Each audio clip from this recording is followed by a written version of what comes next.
Hey, this is Brandon with Alive and Loud Magazine. We're here at Bourbon Beyond Day 3, and we have a very, very awesome guy with us today. I want you please to welcome him. We're going to go over a lot of stuff about bourbon, stuff about contest, just kind of general stuff about what people may not know about bourbon, what they should know about bourbon, and what they should know about a best-selling author as well. So thank you so much for being with us today, man. Thanks for having me. Appreciate it. So what's this week been like for you? How you doing? It's been awesome. I just told someone that it's probably one of the best weekends of my career. And you know, I've been a part of this festival since the very beginning. You know, we got rained out last year. Yeah, it was so unfortunate. And it's like, you know, I mean, it's one of those things. It's like it takes a toll on you when you put these things on. And getting rained out was kind of like a psychological. It was tough. It was tough. So for us to be able to come back better, stronger, amazing musical lineup, great bourbons, it just, to me, it puts a stamp on like what this festival's all about resilience, having a good time. Absolutely, that's a great way to put that. So what's been like the best experience you've had at this festival so far? Well, good Lord, there's a lot. I mean, a lot of it's like behind the scenes, like I curate all the panels, and one of the things that I do is that I try to find people who are in the bourbon world, like bloggers, influencers, things like that I think are really strong and have like a opportunity to like share a good message. And I like to get them on stage to get them involved. So I like to try to find people to help them with their careers. For sure. And I selected an MC this year. Her name's Jackie Zeitgen. She's the master taster for Old Forester. That's probably the single most proudest thing I've done for this festival, is like to see her do so well and shine up there. So yeah, that was awesome. It's been awesome to see that. That's really cool. So again, we're going to go back to that best-selling author thing, because I got to say, I've never met a best-selling author. So what's that like to be able to really create something that is your own and something you could really be proud of and stand beside and say, I did that, I'm very proud of that, but I want everyone that reads this to know how passionate I am, because you can tell in your writing how passionate you are about your craft, and I think that's a lot of something that people are missing these days. You just see a book and you read it and they're like, that was cool, but I don't feel like there was any passion behind that. Yeah, you know, also best-selling, when you see like a best-selling author, like when they have that in like their title, I always tell people like it doesn't really mean anything unless you like see like what list they made, because somebody makes like the top 100 in Amazon for their category, they say they're a best-selling author, and it's someone who's like really works hard to like you know, to do well with my books. That world is it's very weird. There's a lot of self-promotion involved, but the day that I made the Wall Street Journal bestseller list, and I made a few other lists, but the Wall Street Journal is the biggest one I made. Yeah, absolutely. And when I saw that, I'll never forget it. Yeah, I was in the car. I was on a road trip, you know, covering something. And I got like a text saying, "Hey, congratulations, you made the bestseller list." What a text! And I looked it up, and I was number 10 on the best-selling ebooks for like a month for a week in May in 2012, and that was really cool. I thought that would be like I thought there would be many more, but making those lists is really hard. And there's a lot of things outside of your control to get to that list. Like, my publisher runs out of books all the time, and it's not like they don't do print runs of 20,000. They do like 2,000. It's a slow, methodical, and publishers lose a lot of money, but people don't buy books like people used to necessarily. And so that's to get there. That was like that was a real crowning achievement for me. Absolutely. But to me, it's like I'm never satisfied. Yeah, and you shouldn't be. You should always want to be more. Yeah, and that's the thing. But I used to get really disappointed that I wouldn't make another list, and so I started to like I developed a I hope you don't mind that. No, absolutely. Go for it. I developed a kind of a mentality of like only focus on what you can control. Yes. And I can't control people going and buying my book. I can't control people coming to the festival. What I can control is my effort and work ethic to do my best to get people to do these things. So like promotionally or something. I totally agree with that. You know, the same goes for photography and video. You know, I have to say that if you don't do your best at anything in life, whether it's your passion or your profession, you're never going to go anywhere with it. And that reflects, you know, a lot of what you put out there. So to read your book like that, to feel that is great. I commend you for staying in photography. I pulled out of photography probably about 5 years ago, but I was a photographer in the Army, and I did food photography. Oh, wow. And I kind of use it as a compliment to my writing. Yeah. And the day Instagram came out, I was like, I'm done. You know, I saw the writing on the wall, all these filters, and then like I would be like competing for jobs. Yeah. And then it came down to like I'd like put in my proposal, and then they were like, oh, well, so and so said they would do it for 500. We're like, all right. And that happens. It's a sad and unfortunate. There's so many talented people here today, and I feel like they get undercut because everybody wants to make something of themselves, but you also want to know your own value. So you know what you'll work for, and then you have these people that are doing it for, you know, a hobby, and people whose passion is really not there. They're just doing it because it's popular. And the technology, I mean, like your iPhone right now can take as good of a photo as the Nikon D1 that I had when I was there. And that's crazy. It's unreal. Absolutely crazy. So it's the market of photography is constantly changing. It's very cutthroat, I have to say. You know, 5 years ago when I got into all this, I had no idea. I just knew that I wanted to be around music all the time. Yeah. And you know, so I dug in and I found out how to get into it, and I haven't stopped. I've never looked back, and I won't. Yeah, but it's really cool because you get to meet people like yourself who travel the world and got to do all these things, and you know, picking your brain about stuff like this is. I'm very passionate about bourbon myself. So I wanted to ask, like, what do you think is the difference for people who kind of get the thing twisted, whiskey and bourbon? It's a very conflicting thing with people, so I want to hear your side of this. So the whiskey, we do too much of trying to put things in a particular box and comparing things. Yeah. If we take a look at it from a pure like nomenclature standpoint and like how we define things, whiskey is essentially distilled grain aged in wood. Yeah. So that's the broad category. In the subcategories, you have Irish whiskey, Canadian whiskey, bourbon, rye whiskey, etc., Scotch. Yeah, so all of those are whiskeys. Bourbon is a whiskey. But what makes bourbon different than other whiskeys? It has to be made in the United States. So that is without that is protected by the United States Congress. Passed that in 1964. Anybody who has a treaty with us must recognize bourbon as being a unique product for the United States. Secondly, bourbon has to be predominantly corn. Yeah. So by predominantly, I mean 51% corn. It has to come from a fermented mash, so they basically make distiller's beer out of it. And then they distill it, and when they distill it, it cannot come off the still at any higher proof than 160.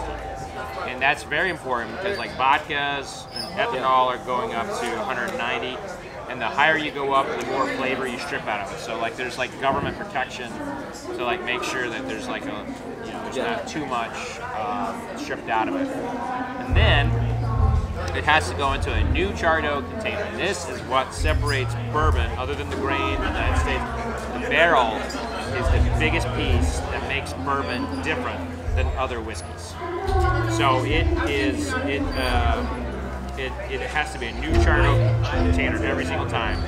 This was passed into law in the 1930s, and no other country has that for their whiskeys. So Scotch can go into used barrels, Ireland can put their stuff in used barrels, Canada can go into used barrels, and in fact they mostly use used bourbon barrels. So most of these other whiskey categories are very dependent upon bourbon, those second use barrels. And then it has to go into that barrel at no higher than 125 proof. So after the still, we'll cut it with water, and They'll put it in the barrel, and then it goes into a warehouse, and it ages. Yeah. There's no like age restrictions on bourbon. There's some additional terms like straight means it has to be at least 2 years old. Bottle to bond, which is an act that goes back to 1897 that's still on the books, means it has to be at least 4 years old, 100 proof, distilled in one distillery, one distilling season. So there's all these little things that are there that the government's put in place to protect consumers and to make sure that you're getting a quality bourbon whiskey. Absolutely. And I wanted to ask, because I get this a lot, people don't understand.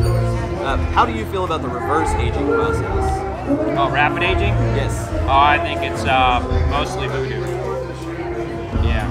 I have to agree. You know, I've seen a lot of it lately where people are like, "Oh, try this," and it hits your palate, and you're like, "Yeah, what was that?"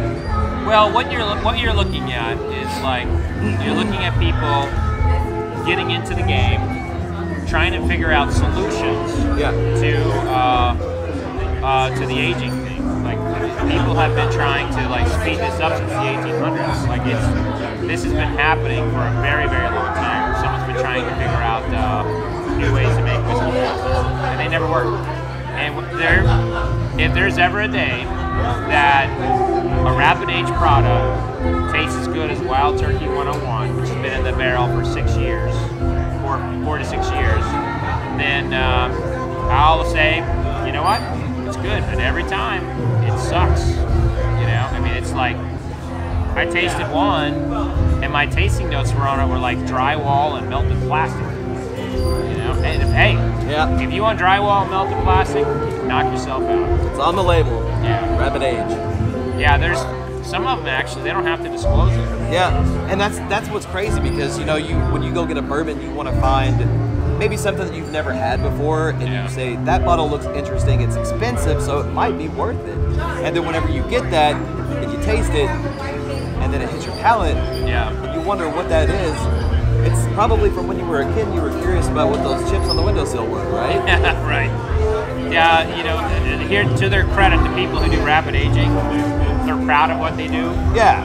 You know, and so they're out there trying to be different and promote themselves in that way. And you know, good for them. Yeah. But it's not. I don't think it's sustainable. I do think that there is a place for that particular type of product. It's just not on the premium side where they try to push it. It's in the like bottom shelf Kesslers and the blends, where no one really cares what they're drinking. Yeah, I agree. Yeah, so if they're trying to like get a market that actually cares what they're tasting, they're gonna fail unless they're of great quality. Yeah, that's it. I agree, definitely. So I just have 2 more questions for you, and we'll wrap up. What do you look for whenever you try a bourbon or a whiskey that you've never had before? What is so the palatable first for you? So the first thing that I'm doing is as a critic, I treat everything. I try to go in as neutral as possible. Yeah. If I'm being analytical, I won't have music around me. There won't be any sounds that can disrupt me. I won't have any smells. Like if someone's wearing cologne and they're in the room with me, I'll kick them out. So I try to get myself in as a much neutral spot as I possibly can. First thing I'm doing is I'm looking to like make sure there's no flaws. Like flaws would be like smells like turpentine, things like that. And you would obviously heavily mark it down if it had those things. And then I'm looking for like, what does it smell like? What are the notes hitting me? And that is one of the, I mean, there was not I didn't go to my high school guidance counselor and say, hey, I want to drink bourbon from you. I think I really gravitated toward this because I've always had like a really good nose, and like I can smell stink, you know, 500 yards away. And my wife's always like making fun of me for that. Like, hey, how the hell can you smell that? It was like way down the street. But I get when I'm nosing it, I pick up all kinds of like everything from earthy notes to sweet notes to barbecue notes. Yeah, I mean, they're all over the place. So everyone is different there. But really, the palate is where the palate is really where you can differentiate yourself. The first thing I'm looking for is how does it feel on my mouth? Where does it hit? Is it going down my tongue? Is it hitting the roof of my palate? Or is it just hitting like one spot? Yeah. And then like how, what flavors are there? Is it burning? So there's a lot of little things that I look for. And then after I've had the taste, I analyze the finish. Like how does it finish? How long can I still taste that flavor? Yeah. That's one of the ways that I definitely look at it is how that aftertaste is going to be. How smooth is it going to go down? Sometimes it's okay for a bite. Right. But I really prefer like a much mellow, like calming aftertaste because you want that little bit of kick at the beginning sometimes, or sometimes you want it to start mellow. For me, it's different. I taste the bourbon, and if it starts out harsh a little and then it goes down to smooth, I'm like, how do they do that? I think like whiskeys are a lot like musicians. Some have the range of a 25-year-old Robert Plant, and some have one note that they can hit, and they can crush that note. So what I have found is that there's your really everyday whiskeys that have one really good note. Like if I'm in the mood for cornbread, I'm reaching for Booker's every time. There's always a real nice cornbread over there, and so I'll have. If I'm in the mood for like a sweeter marzipan-y caramelly, the list goes down a lot. But I usually go for something like barrel bourbon, one of their blends. But so it's all over the place. Yeah. But every whiskey's different. How they feel, how they taste. They're all their own little artists. Absolutely. Last question for you today. What is your absolute favorite bourbon or whiskey? Which one you buying me?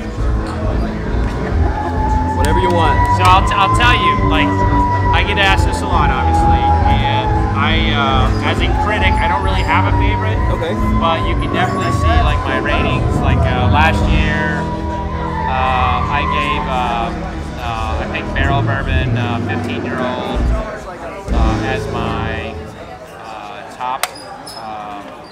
top American whiskey, and then in last March, I was on a panel, it's like Henry McKenna, 10-year-old, has the best whiskey in the world. So I stand by that as a world favorite. Yeah. Amazing. I will have to try that. You can find it at the Hunters Club. Okay, yeah, we'll check that out later. But thank you so much for your time today. I appreciate you. I wish you well on all of your success that you got coming up and everything you've accomplished. It's been wonderful to talk to you, and I hope everything goes well for you. Thanks, man. Appreciate it. Absolutely.